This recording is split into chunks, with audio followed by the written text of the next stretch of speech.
Hi everybody, welcome back. It's November 9th, it's a Thursday, it's the last day this week before our 3-day weekend. Today's discussion was going to focus on a little bit of a review of the worksheet we started yesterday. I did give you time in class to continue working today, so if you haven't done that already, just go on the online book, page 491 to 497, answer the questions in this worksheet. That way you can have an understanding of how the economy is impacted in the 1920s. The Belgian today asked you about advertising. How does it play on a consumer economy? And we kind of went over different answers, look at different commercial examples that we see like on television or ads that we see in magazines or billboards, anything that we see advertising, how it affects the consumer economy. The goal there is that it increases people to want to spend more money. And that's what really drives the consumer economy. All right. I also say that we also switched seats today. So if you weren't in class at this point today, make sure you go and come see me when you first arrive about your new seat, because everyone got new seats today in class for the second marking period.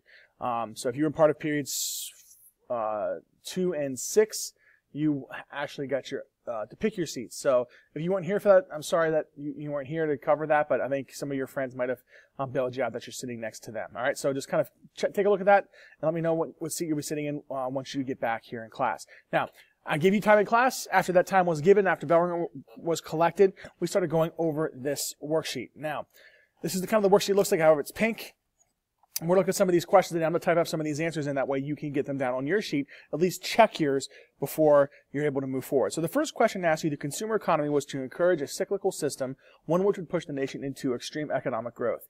Explain and list the system. So what I'm going to do is I'll type up some of these answers in terms of how it is going to look for you in this paper. Now, I want to list the system. That's all I want to do here for you, is to show you what it looked like, how it kind of affected everybody's perception of what the consumer economy should look like and what is its cycle. All right. So first off, the consumer economy is started by any one of these three things, but it kind of, the point is it revolves around in this cycle of a system. Now, first one is more spending. If I could spell. All right. All right. Next one on that list, I'm just going to draw these little hashes down over here if I can find that idea. But I'm just going to hit the space bar. Just, if you want to, draw an arrow yourself between each of these. All right.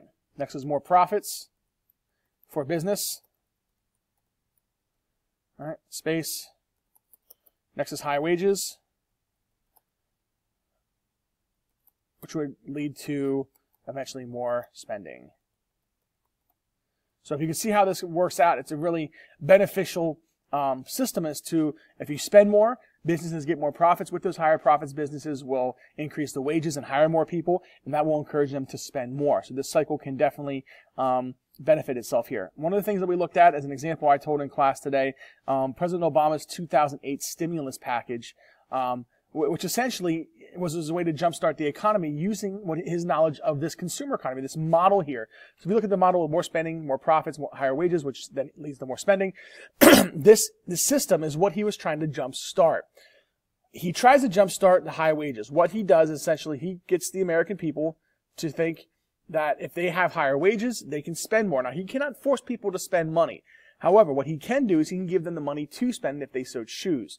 So his goal was to essentially give Americans more money by decreasing their taxes. He puts hundreds of billions of dollars into the federal government, pumps it in to try to lower the tax rates for the Americans temporarily over the course of several months. When this happened, he assumed that people with that more money in their pockets would spend more, and that would jumpstart this entire cycle with more spending, more profits, which then would keep the wages high, so on and so forth, and that would kind of keep itself revolving.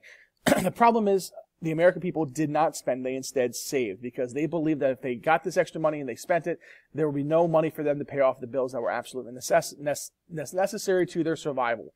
And that's kind of the issue that he went up against. Now, he used the cycle as a way to help out this process. But you can start with any one of these and it'll just keep revolving around and around and around.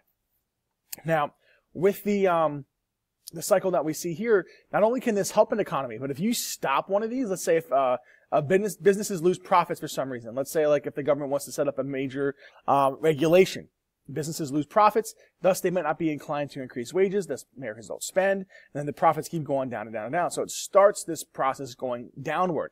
Rarely is this process ever going to be something that's just stagnant in one place. It's going to go up or it's going to go down. So just to give you that idea of this this example here for number 1.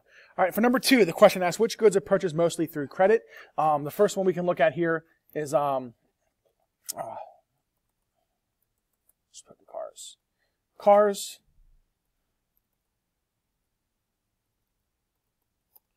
refrigerators, furniture,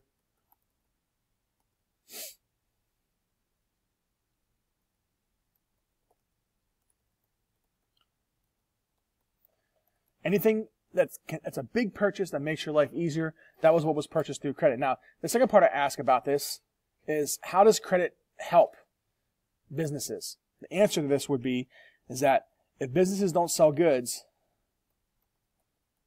they will eventually run out of business.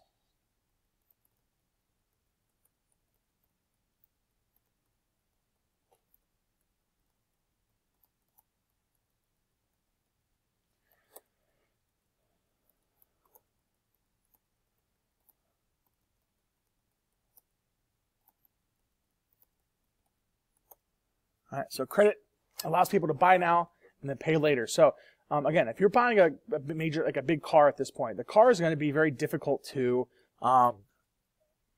pay off in one sitting. There's not many people in the middle class can buy a car for $30,000 and pay it with cash. So what businesses have agreed to do was they allow Americans to take up a line of credit to where they purchase a little bit of the car. And I mean, they purchase the entire thing, but they purchase only a certain amount of the car that they could afford at that time, and then they'll pay it off in monthly increments down the road. Now, this question does relate. Where you found it in the book, it is around the same section as the answer for number 3. So, but the reason why businesses and industries are benefited, with selling these goods is that now people are now more inclined to buy these goods because they don't have to worry about where their next paycheck's coming from. These people now can say, all right, I can take this and I can essentially buy it now and pay it off in small increments later. Now, that small increments part is where the installment plan comes in. All right, and the installment plan is people buying a product,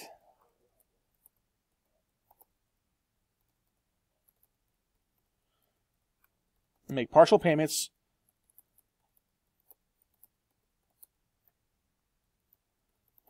per month. What is this? Until the total debt is paid. So again, if I bought a car for like $30,000, I put $5,000 on it, it gives me $25,000 left over the course of 6 years.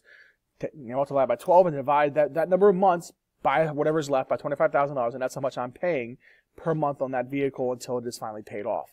All right. So, if we do that math, it could come around, around $400, $450 a month. That, I think, is pretty much what you'll see with this car. All right? Or even any product. And again, most people could not afford any of these goods on their own with straight up cash. If they did, they had to wait. Now, these companies cannot wait till people have the money because most likely they will never save enough without having to use some for emergency purposes. So they allow this line of credit to at least get the sale, and then eventually get the money in smaller increments back. And that's what the installment plan allows, and that's why businesses are aided by credit as well. Credit card companies solely exist, like Discover, American Express, MasterCard, all that stuff exists solely for the purpose of people being able to buy goods immediately, helping the economy, gets jump-started so businesses can continue to make products. Because if a lot of people buy these products, they're going to need a lot of workers to make them, which means they have to hire more people, and then it gets our nice little consumer economy going here up here. All right. Finally, last question we went over today: how does advertising affect change? How did advertisements change in the 20s? As I provided before and after example of this advertising. So before, I'll just use ads for short.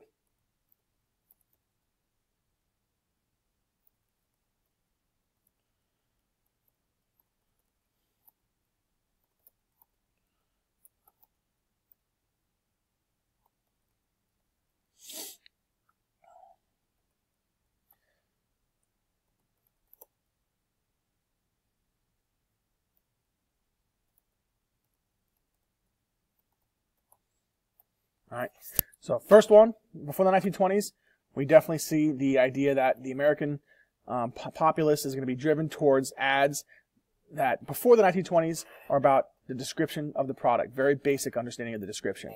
Then afterwards, it becomes